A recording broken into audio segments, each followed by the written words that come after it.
Welcome to my 7 builds for 7 player types video. In this video, I'm going to give you some options if you're a new player and you're not sure about what build will work best for you. But first of all, let me start with a disclaimer. I don't like the word best. The problem with it is that many new players think, okay, if this is the best, this is what I should play. But if it's not fun for you, what's the point? This is a video game. So try different things. One thing about this game is that it rewards new players when you play with a new class through the story mode and all the follower subquests with tons of gems here at the top and also with tons of follower crystals. So play all 7 classes, try different things, and then uh, with this video and other videos, you can decide, okay, let's try this one. If you don't like it, let's try another one, whatever. Because at the end of the day, best, well, we all know what's best in life, right? What's best in life is to crush your enemies, see them dreaming before you, and hear the lamentation of the women.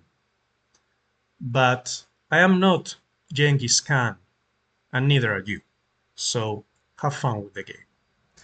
All right, disclaimer is over, so let's start with the 7 examples. Number 1, the loner. You don't like to have interactions with other players. You like to play at your own pace and on your own schedule. You want a build that is self-sufficient so you can start quickly farming high-level equipment. For that, I recommend you choose my Purple Burn Warlock build. Here, as you can see, I only have a gear power of 2579, which is not low, but it's definitely not at the top 35,000, excuse me, 3500 value. This is a very, very strong build when you start, and it will allow you to farm dungeons alone and to do high-level events alone much quicker and with less equipment than any other build. Now, of course, if you're a social player, you can also start with this one. Okay, so not only for loners.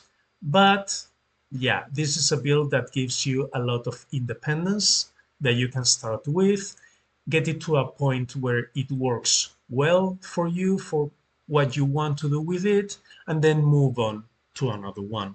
Or you can also transition into a more elemental damage spell with the Warlock as well. Number 2, the relaxed player. Now, maybe this build, the Purple Burn Warlock, is not for you. It's not complicated, but you need to understand how imp gems work, how burn damage works. It requires a little bit of maths, and maybe you're the kind of player that you just want to relax. You know, you have a long day at work, you get home and you sit down on the toilet and you just want to play for half an hour, maybe, and play an easy build. You don't want to think too much. Just give me something that is effective and easy to learn and easy to play. And for that, I recommend you go with the Night Blade Assassin. I made a video about this build as well. I made two videos actually about my purple warlock and one about the assassin. And the beauty of this video is that it's really, really easy to play and it's really, really easy to understand. Um, yeah, I mean, watch the video. You can play this build while you're half asleep or drunk or high or whatever. It requires minimum interaction. Of course, you can be a hardcore player and use it too. This is a very valid build. But if I could say what's the worst thing about this build is that if you can find it honestly, you can find it too boring. If you want to be challenged, if you want something a little bit more complicated, you may be thinking, yeah, this doesn't really feel that, it doesn't scratch that itch for me. Now, build number three.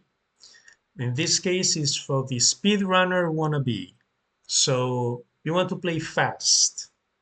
You want to be a speedrunner, but you don't have the skills to be a real speedrunner.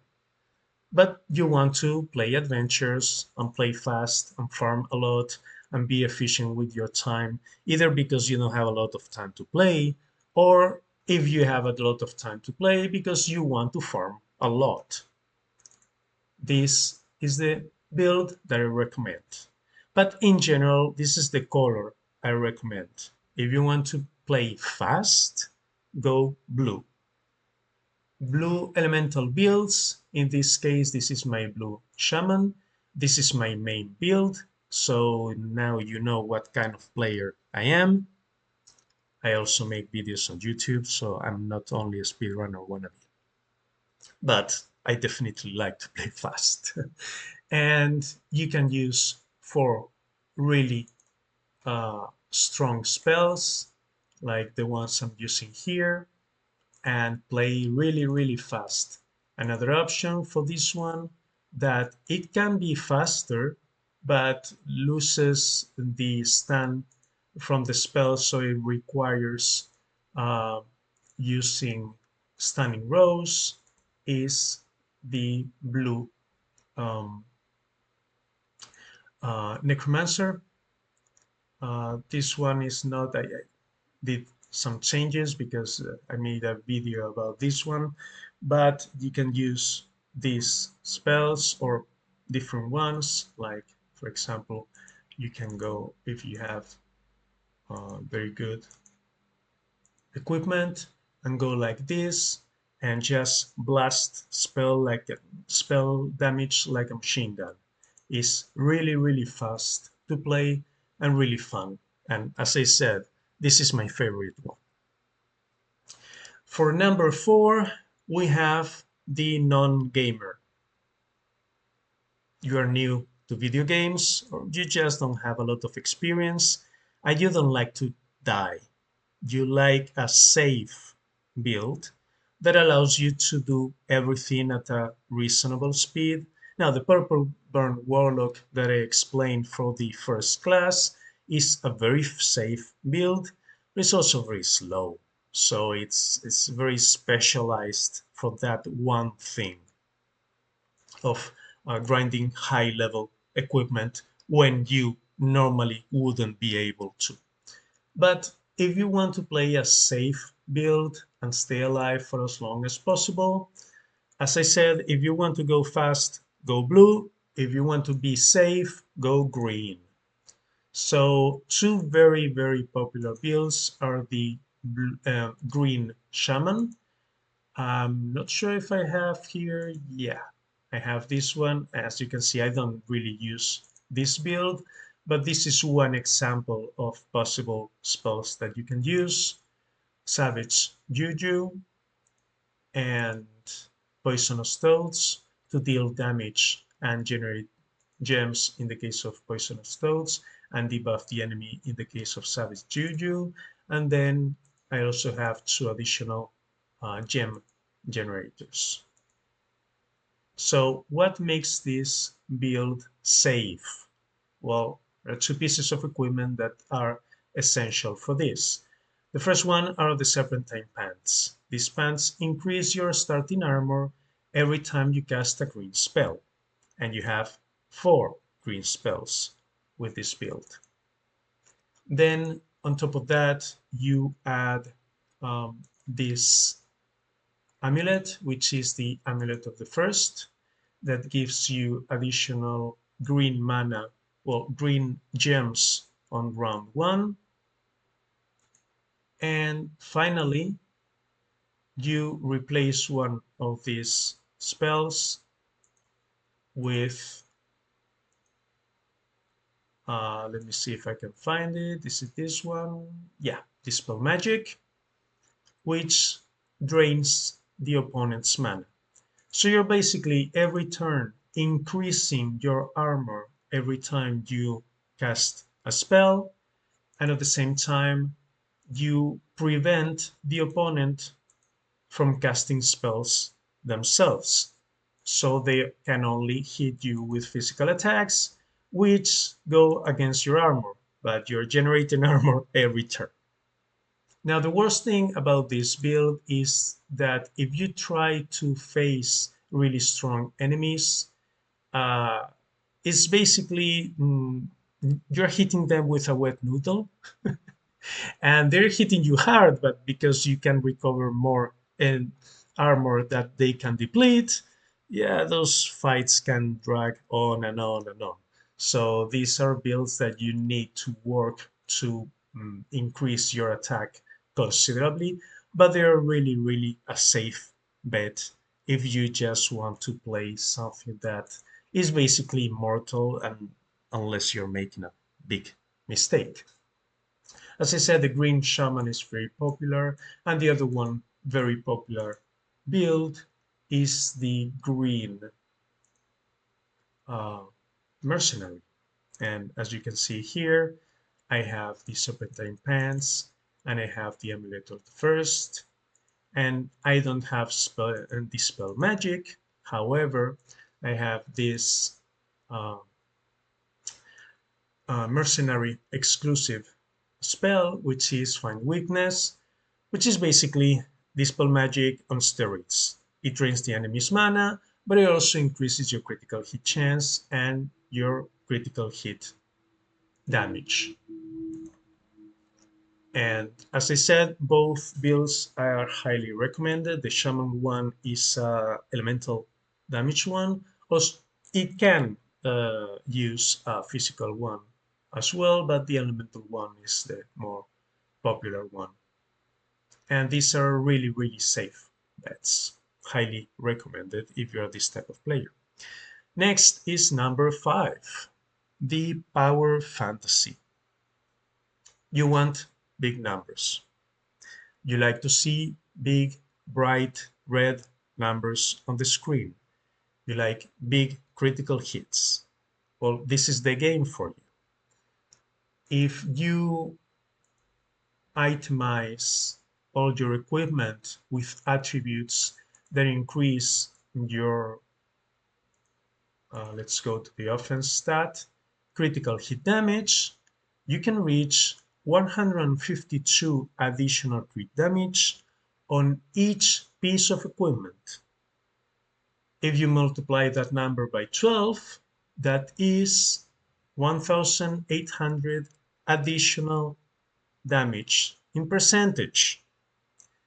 Add to that, if you have very high power and enough critical hit chance from attributes, if you add to that the runic wristbands, which adds a percentage of your highest mastery to your critical damage amount, you can reach, with an end game build, around 3,000% additional damage. So let's say that a normal hit deals 100,000 damage.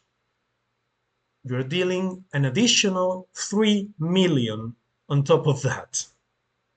So as you can see, the numbers go high, and it is very satisfying. The first time you hit for over a million damage, you will be, yeah, awesome.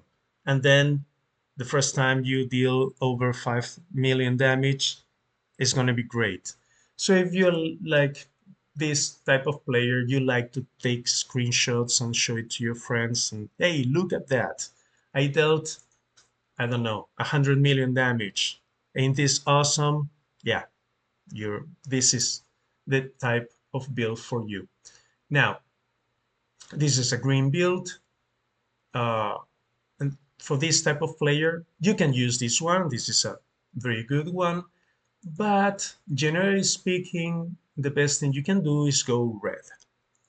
And for red, you have two excellent classes.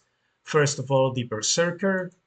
The Berserker hits hard and uses spells that hit really, really hard with physical damage. Is the best class if you want to play red.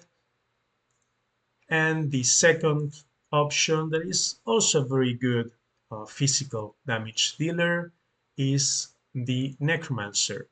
I don't have any loadout with red equipment with him, but it's also a very good option if you want a physical build that deals a lot of critical hit damage.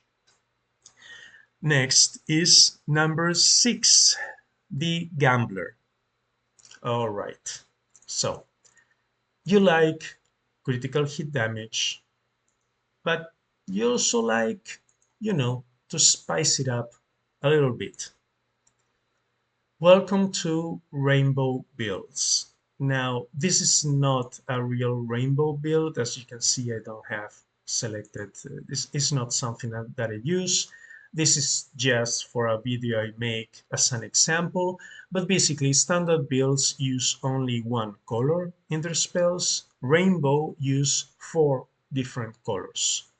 And they have spells like in here, they have one or more spells that generate mana by exploding gems, and then one or more spells and also pieces of equipment that generate skulls. So they have the potential to generate a larger amount of skulls than the previous example that I put, the number 5.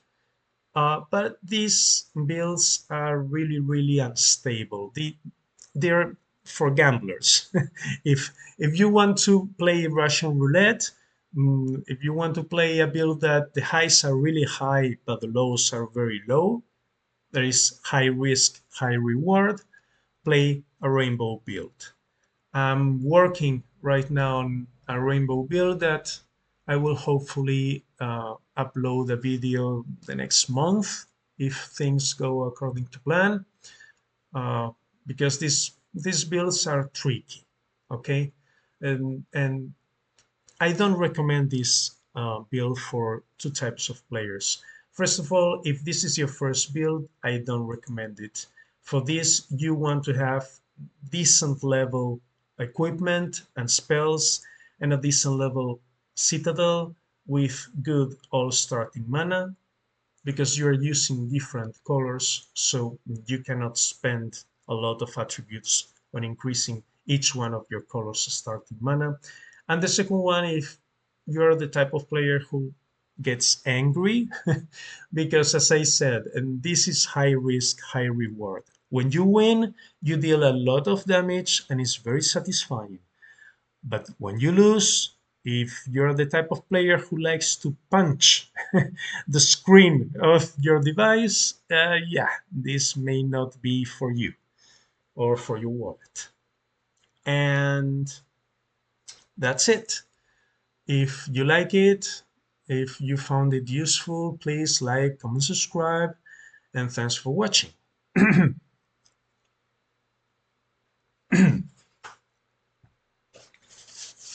Oh, you're still here?